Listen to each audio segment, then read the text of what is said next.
Introducing Claire, and we're going to do speaker view. I don't know if this affects you or just me, but all right, guys. So this is Claire. Claire is a friend of mine. She started to play piano when she was 4 years old. That's very young.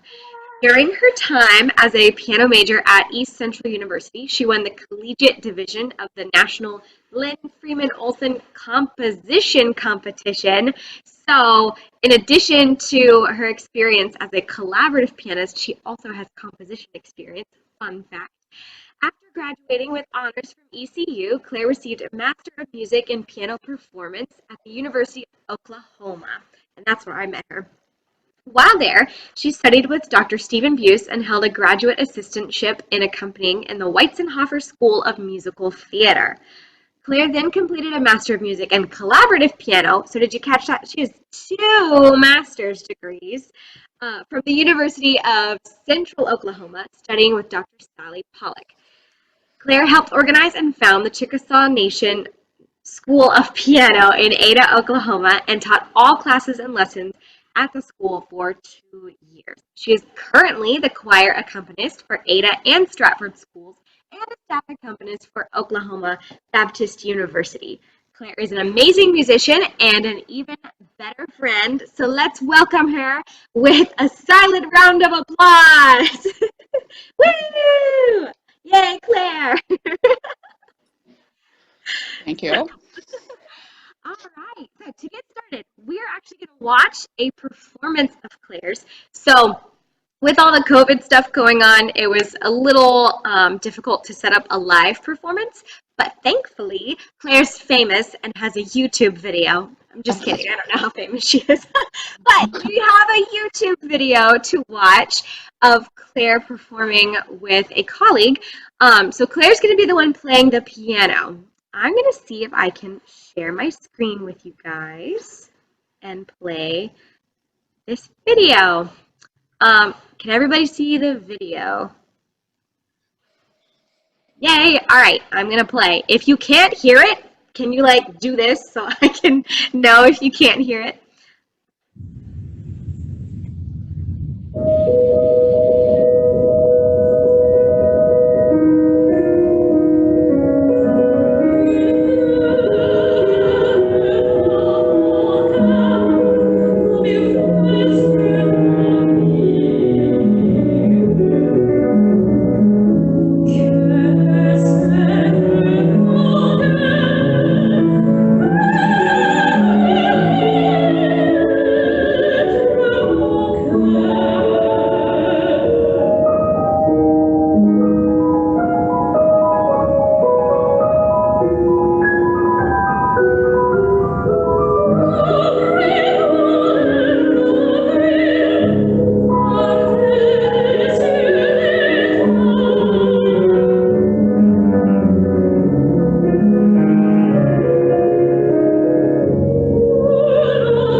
Wasn't that so cool?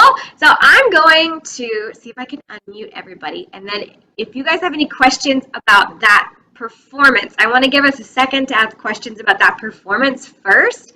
And then I have some questions for Claire. So I'm going to take back over in a minute. But does anybody, Claire, do you have a question? They should probably unmute one at a time if they have a question. Okay. Or it's going to cut out.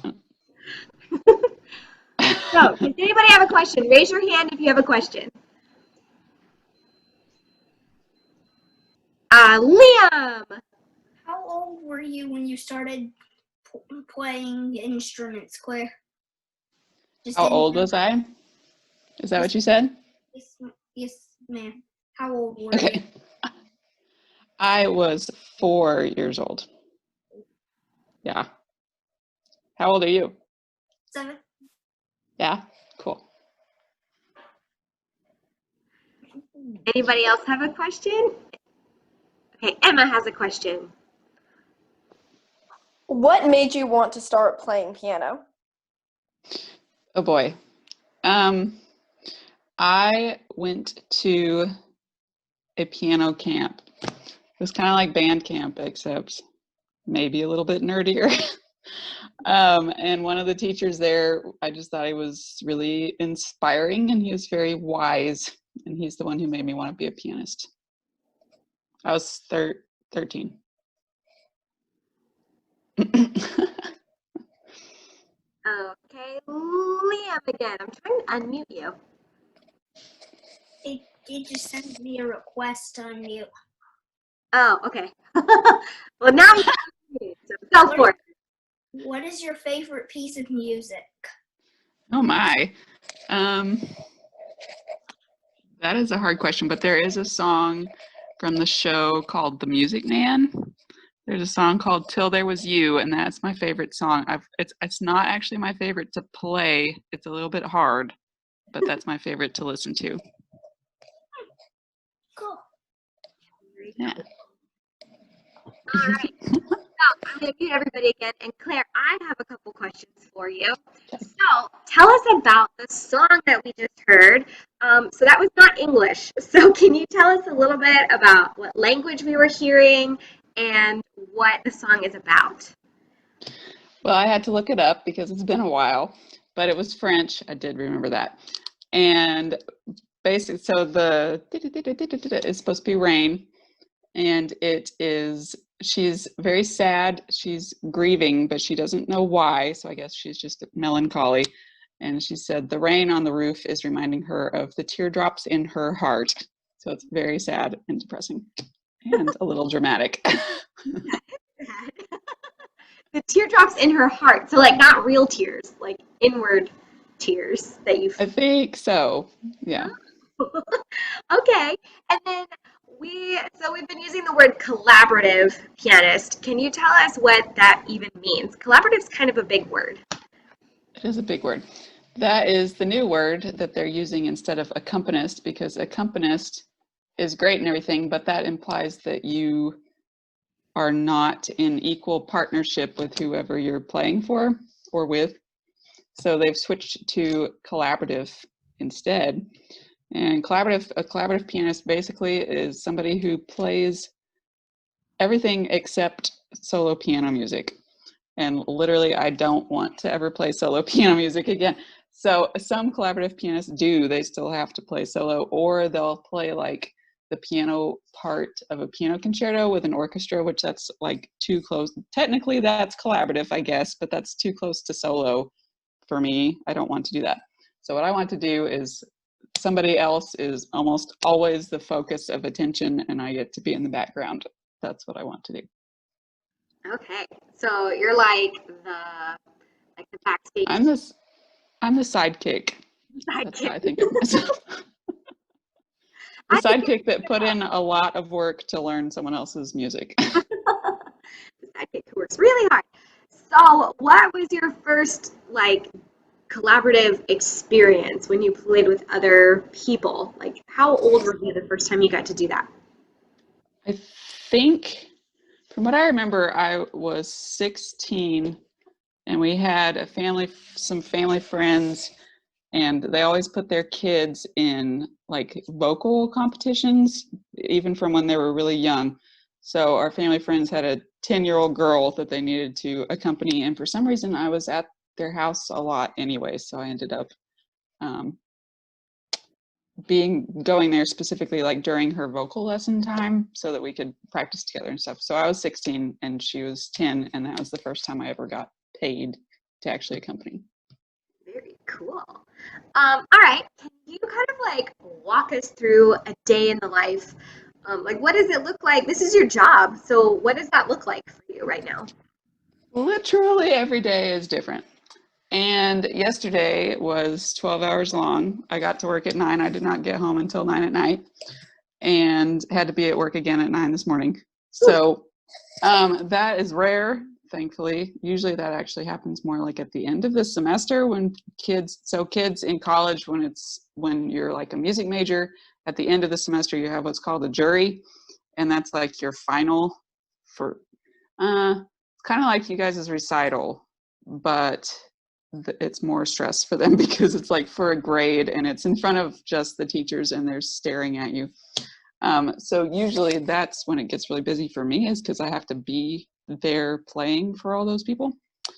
But it happens to have been really busy lately. So because 2 music majors in college have recitals coming up, so it's a lot of stuff, a lot of rehearsal, a lot of lessons. They have to pass what's called a preview, so they have to do their whole recital at least 2 weeks before their actual recital, just to prove that they know their music. So I also have to know their music and be there. So that's kind of what I do at the college, and I also teach what are called preparatory department students, which are kids before college, like your age, anywhere from your age to, I guess, an adult could enroll. But they're not in college. So I'm teaching 7 preparatory students also at the college and playing for actual college students.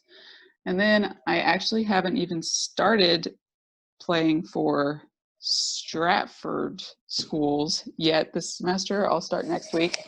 I only go 1 day a week to that, and it's only for like 3 hours. So I call that a job, but it's like barely any time. My main job right now is at Ada City Schools, and I am there 20 hours a week. I just got home like less than an hour ago. And if the teacher is not there, which she hasn't been a lot, I'm kind of in charge. And again, it's that thing about playing collaborative versus playing solo. When I'm in charge, I feel like I'm playing a solo and everybody's eyes are on me, and I don't like it. So I'd rather be the sidekick in the back, have the choir director be there and me be playing what she tells me to play. I do not want to be in charge of what I am playing. So, but I just fit 20 hours a week in kind of whenever I can around all the other stuff. So does that answer the question? And then when I get home, I have to practice. So basically, your job involves like going to a lot of different locations, knowing a whole bunch of music, and being able to play with, a soloist or an entire choir, and you also teach them too. So you do many things. You are a woman of many talents, and your days look drastically different every day, right? usually, yes. Yeah. Liam, looks like you have a question. Let me unmute you or invite you to unmute. How often do you practice piano? I practice almost every day. Sometimes if I'm super busy one day, I might not have a chance. And if I'm exhausted, I might skip one day just to kind of give my brain a break. But like today, actually during work, I was practicing because I didn't have a lot else to do. So I practiced for about 3 hours today. And tomorrow is Saturday, so I'll practice probably 3 hours at least. On Sunday, 3 hours. And then Monday, I probably won't get a chance because I'll be really busy, but I have to play all day on Monday. So I'll play probably 4 or 5 hours on Monday, which counts as practicing to me. I think so too. Okay, let's be real. What is the worst part of your job? I think, that is a really good question, but I think it's kind of the unpredictability. I like the changes in schedule. I like that a lot, actually. I don't want to go to work from 8 to 5 every day, but I don't like not knowing, like, if my choir director is not going to be there the next day, and I don't like not knowing, like, what I'm going to do, how I'm going to make money this summer because all the schools will let out and stuff like that. So there is some unpredictability with a loose schedule, but I like the loose schedule, so I put up with the unpredictability. Good answer. Okay, what's the most exciting thing you get to do? This is super cheesy. I was thinking about this question, but like really, I love, okay, so like Tuesday night, I played what I was describing earlier about the recital preview, like they have to go through everything. They have to pass that to be able to do their recital. And I was playing for a vocalist. He has 12 songs in his whole recital. It's supposed to be about 30 minutes, he said, I think. And he really, 2 weeks ago, I was like, there's no way he's going to pass this. Like he is not prepared. He doesn't know his words. He could not get through songs in front of people. And I was like, I really don't know if he's going to pass. And he put in a lot of work in 2 weeks and passed. And I actually had fun. We had fun performing together. And I just really, the most enjoyable part, I think, is getting to watch them succeed like that and do the hard work and put the work in and see it pay off. It's fun for me. I can see that it's fun for them or rewarding for them, at least. Maybe not fun. Maybe they're not having fun. I don't know. But I'm having fun. So. Awesome. Luke, did you have a question? Yeah, since she asked what's the best, worst part of your job, so what's the best part of the job? I think that They actually get like is free, what I free. just- Oh, never mind. Oh. Well, yeah, the worst part's the unpredictability. The best part, I think, really is watching them get better, watching the people that I'm playing for get better and start to have fun with the music that they're working on. Does that make sense? Yeah. Okay, this Yeah. is my last official question, and then we're going to open it up Yeah. to everybody. What advice would you give to somebody who wanted to do what you do and wanted to learn more about playing with other instruments?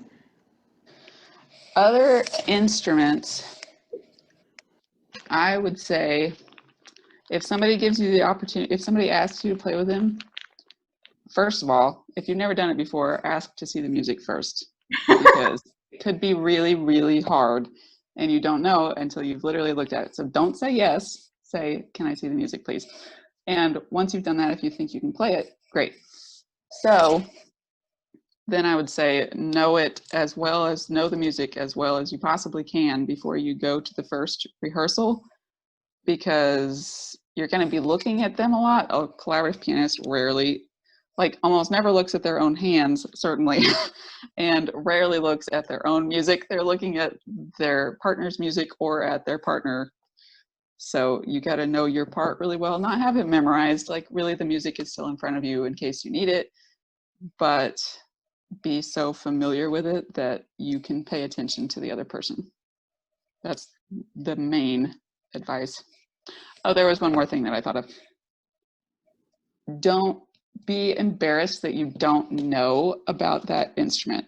It's like I'm constantly asking questions like they have to tune their instruments and I'm constantly asking, I'm sorry, I forgot again, what note do you need to tune to? And I have to play their note and let them tune their instrument. Or there's different things with their different instrument ranges, like a clarinet, when it goes really low, sometimes it has trouble playing some of the really, really low notes. I don't know that. I need to ask them that if I hear them having trouble with a note. Be like, oh, can I do something to help you there? Is what I usually try to say. Like, do I need to play quieter? Do I need to give you a chance to take a breath? Like, ask about their instrument. That's very considerate. So, does anybody else have any other questions?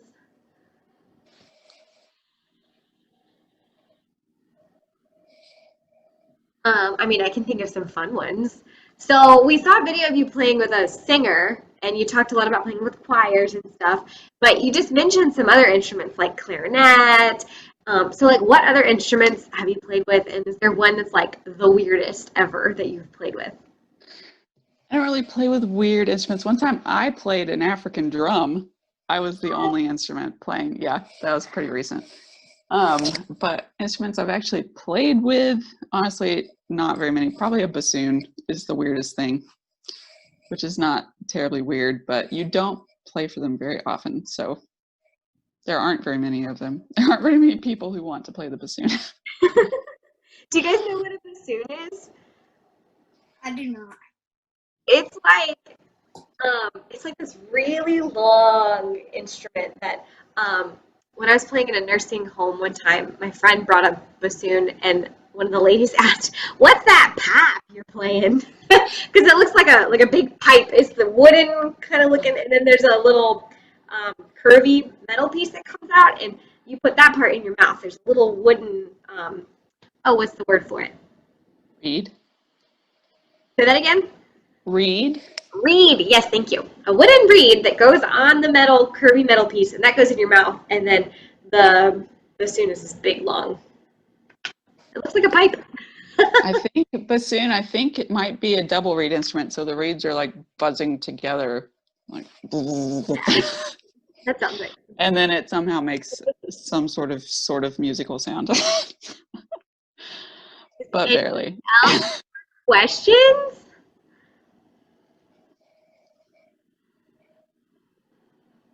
No. Claire, can you think of anything that you want to say? Well, you had thought of some. You said, "What's the weirdest piece I've ever played, or instrument I've ever played with?" Um, I didn't think of a piece. It said something like, "Tell us a performance horror story." I Yes, actually have one, the worst performance you've ever had.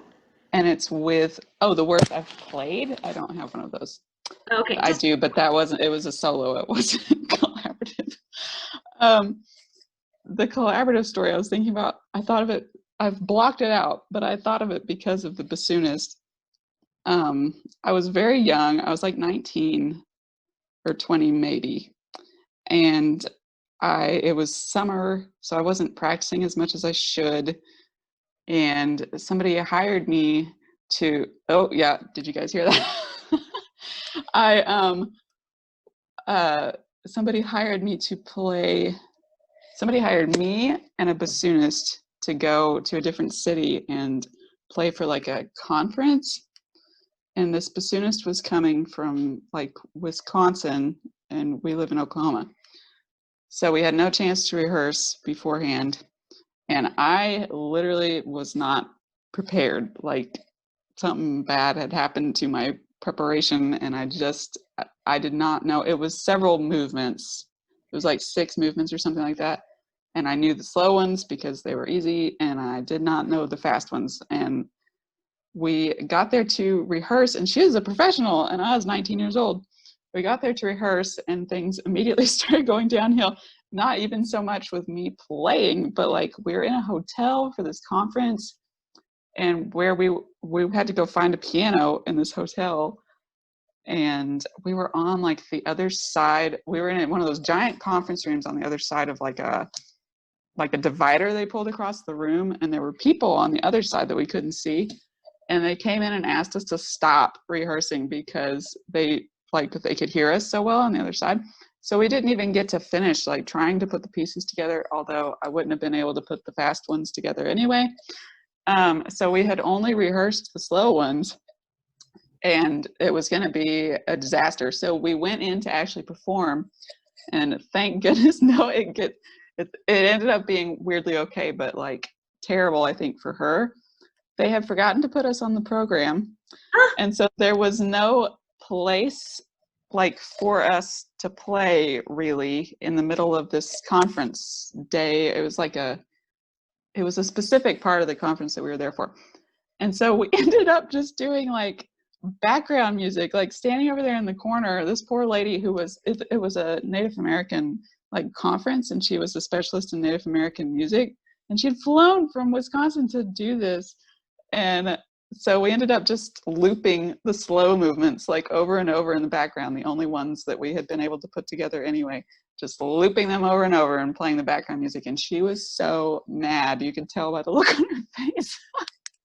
Not necessarily at me, but like at the whole thing. And she would have been mad at me if we had gotten to put the fast movements together, but we didn't. But anyway, so that I think is the worst thing that ever happened. That's pretty bad. Oh, no. That poor lady. She flew the whole way there and they forgot about her. Didn't even let her play like by herself. I'm sure she got paid. And I'm pretty sure, because the person who hired us was with us, and I think she was embarrassed. So I'm sure there were apologies happening in the background that I didn't know about, and maybe she got paid a little extra. I don't know. But anyway. Okay, well, we're about to run out of time, so does anybody have any more questions for Claire? Emma says no, she's good. Liam says he's good. What about you, Luke? Did you just wave at somebody? Yes, I did. Luke's good to go. Claire, do you have any last words of advice for us?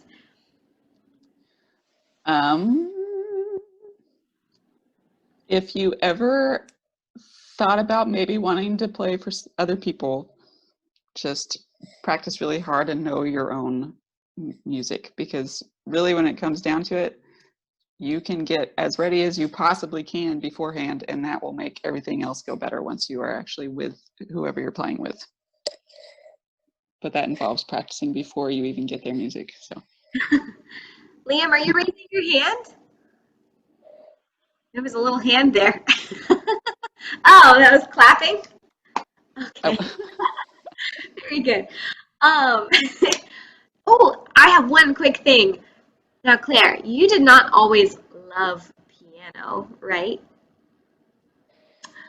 Can you tell us just a little bit about that? Like, what made you change your mind about piano? I hated it at first. I started when I was 4, like I said, and I pretty much hated it until I was about 12. And then the next year I went to that piano camp I was talking about and decided I wanted to be a pianist. But I genuinely don't know exactly what changed my mind before piano camp, because something changed the year before that. And I remember that I was taking from my grandma and we were not getting along during the lessons. And I remember that she had taught me kind of everything that she thought she could, and she wanted me to switch to a different teacher. And my mom came in to talk to me about it and was like afraid to ask me because she didn't want to have a fight about how much I hated piano. And I remember being like, oh no, I'm fine with switching to another teacher. And she was like, what? So that was kind of the turning point when I realized, like, oh, if I'm fine with that, I really must like piano. So I don't know exactly what happened before that. Well, I'm glad that you eventually decided you liked piano. Me too. Because we would not have met if you are not a musician and not. That's true. Well, thank you so much for sharing your time with us, and thank you guys for Yeah. coming. I hope that this was kind of interesting to you and you learned something. And that's it. So I'm going to let everybody go. We're about to run out of time anyway. So, yay, one more round of silent applause to thank Claire. Yay, Claire, thank you for coming. You're welcome. And everybody have a good weekend.